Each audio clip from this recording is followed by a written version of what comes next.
Urgente, o castelo de areia do ministro Alexandre de Moraes começou a desabar. Quer dizer, o golpe do mal durou pouco, viu?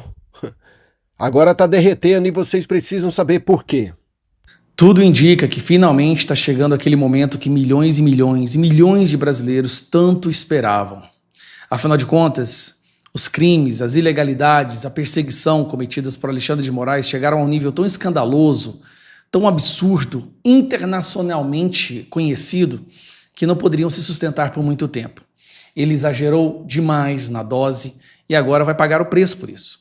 Por que eu estou dizendo isso? Nós estamos vendo o que está acontecendo nos Estados Unidos, né? Vai vir aí suspensão de visto, não o que é o mínimo, mas vai ter a lei Magnitsky e também tem o caso do Felipe Martins. E as conclusões que a gente está tendo é a seguinte: o Alexandre de Moraes pode até não recuar e continuar querendo avançar, mas vai ficar cada vez mais difícil encontrar capangas, jagunços dispostos a acatar ordens ilegais, porque essas pessoas sabem que sofrerão consequências. Vamos analisar primeiro isso aqui, ó. Justiça dos Estados Unidos marca audiência de Felipe Martins sobre suposta fraude. Como vocês já sabem, se não sabem eu vou explicar resumidamente. Foi forjado um documento dentro de uma instituição, do Instituto do Estado dos Estados Unidos, tá? Para forjar um documento dizendo que o Felipe Martins tinha entrado em território americano e alguns meses depois esse documento foi apagado do sistema. Ou seja, alguém, por ordem daqui, de alguma autoridade daqui, fabricou, forjou um documento oficial dos Estados Unidos. Isso é um crime internacional. E essa audiência servirá justamente para analisar a necessidade de seguir adiante com a investigação, descobrir quem foi o responsável por essa fraude e quem foi que mandou o responsável fazer isso. O que criaria uma linha de cadeia de comando que chegaria até Alexandre de Moraes. Mas as pessoas envolvidas nessa cadeia de comando também sofreriam graves consequências. E aí, vamos para a próxima parte que eu quero mostrar para vocês. Polícia indicia ex-assessor de Moraes em investigação sobre diálogos do ministro. Todos se lembram do escândalo. Que engraçado, né? Rapidamente a imprensa esqueceu. Mas o escândalo quando as conversas dos celulares de Eduardo Tagliaferro foram vazadas, que mostravam que havia uma espécie de organização de fabricação de inquéritos e relatórios para perseguir e censurar pessoas da direita. Caso você não se lembre, aqui tem um rápido diagrama para te lembrar. Alexandre de Moraes dava as ordens para Ayrton Vieira, seu juiz, substituto, auxiliar, e o Ayrton Vieira dava ordens para Eduardo Tagliaferro para que ele censurasse, bloqueasse, reproduzisse relatórios, tá, para que Alexandre de Moraes pudesse censurar pessoas da direita. Inclusive, aquela ínfame conversa, né, onde Ayrton Vieira pede para que o Tagliaferro usasse a criatividade para censurar a revista Oeste, dizendo que o Eduardo Bolsonaro era alvo do Alexandre de Moraes. E olha aqui, ó, aqui o Alexandre de Moraes, num grupo, dizendo o seguinte: peça para o Eduardo analisar as mensagens desse para vermos se dá para bloquear e prever multa. Então ele escolhe o alvo, manda o assessor produzir alguma coisa para que ele possa se basear nesse relatório fabricado, tá? Para que ele pudesse censurar, que no caso é o Rodrigo Constantino. Então é só para lembrar isso daqui. E aí a situação continua. Bom, saiu recentemente uns áudios do Eduardo Tagliaferro falando que ele tem material bastante para acabar com esse pessoal do TSE, Alexandre de Moraes, para mostrar o que eles realmente faziam. É um áudio onde ele conversa com o Oswaldo Eustáquio. E ele fala isso realmente, que estava com medo de morrer, queria fugir do Brasil com a sua família. Aparentemente não fugiu, ele continua em São Paulo, mas é verdade que ele falou isso, isso é inquestionável, assim como ele falou que ele fazia coisas ali que ele sabia que eram erradas e que ele tem provas o bastante para acabar com esse pessoal. O que acontece logo na seguida? Polícia Federal investigou até diálogos de ex-assessor de Moraes com seu advogado. Isso aqui é um absurdo. Só isso aqui é um absurdo à parte que merecia um vídeo só para isso, tá? Só para vocês entenderem o desespero que o Alexandre de Moraes deve estar agora para fazer isso aqui.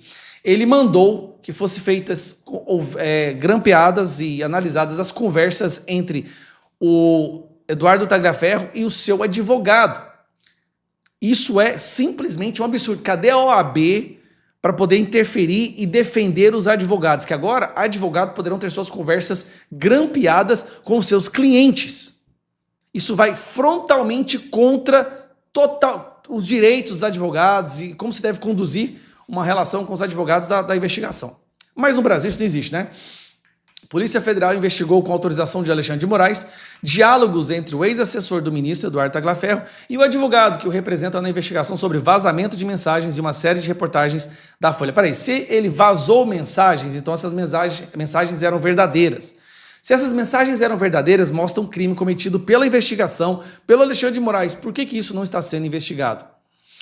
A PF incluiu conversas e áudios no inquérito. Ao indiciar Tagliaferro, a polícia apresentou ao STF o conteúdo das conversas de WhatsApp entre os dois, incluindo trocas de áudios e imagens, mesmo afirmando que o material não trouxe nenhuma prova relevante para a investigação. Bom, vamos para o próximo aqui. O que está acontecendo? A situação está ficando tão absurda. Essas pessoas sabem que agora vão ter vistos suspensos, vão responder internacionalmente no Tribunal Internacional Americano, lei magnífica, onde não poderão ter cartão de crédito, serão excluídos do mundo financeiro, do mundo bancário. E o que aconteceu? Eles sentiram e o resultado. Juízes deixam o gabinete de Moraes, incluindo o envolvido em vazamento. Quem que é esse envolvido em vazamento? Está aqui, ó. Ayrton Vieira. Aquele que servia de interlocutor entre Moraes e o produtor dos relatórios forjados para censurar a direita. Então vamos lá. Entre janeiro e março deste ano, 2 juízes auxiliares e 1 juiz instrutor deixaram o gabinete do Alexandre de Moraes no Supremo Tribunal Federal para retornar às suas atividades no Tribunal de Justiça do Estado de São Paulo. Em janeiro e março deste ano, 2 juízes... Repetiu o parágrafo aqui. Tanto que a imprensa é idiota, rapaz, eles repetem o parágrafo, pelo amor de Deus. O Estadão ouviu o interlocutor de Moraes e afirmou que ele iniciou um processo seletivo para substituir os magistrados.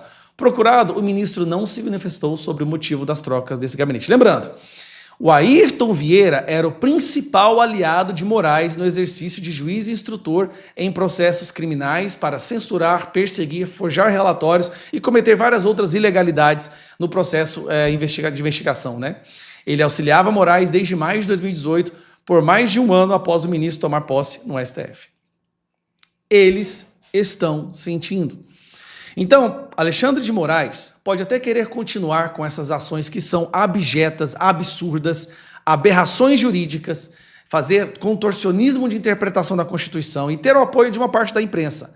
Mas vai ficar cada vez mais difícil encontrar os seus jagunços. Por que isso?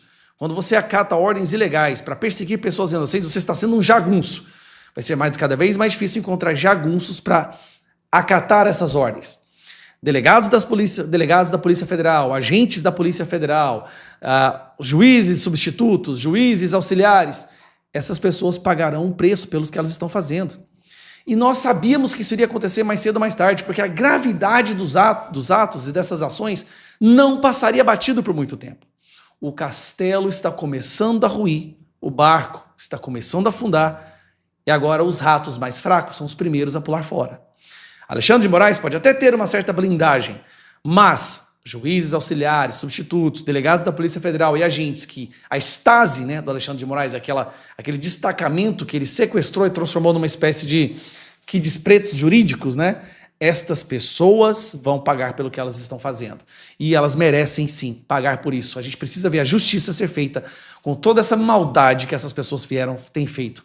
A Ayrton Vieira, inclusive, foi relator de vários desses processos, dessas denúncias e desses votos que condenaram centenas de pessoas inocentes a 14, 15, 16 anos de prisão por vandalismo, por depredação de patrimônio público, por estarem no lugar errado no domingo. A justiça será feita e essas pessoas vão pagar por isso. Com certeza, elas vão pagar e é muito caro, viu? Ou na justiça norte-americana ou na justiça do Brasil e da de Deus também, viu? É infalível, viu? Um abraço a todos e até o próximo vídeo. Fica com Deus.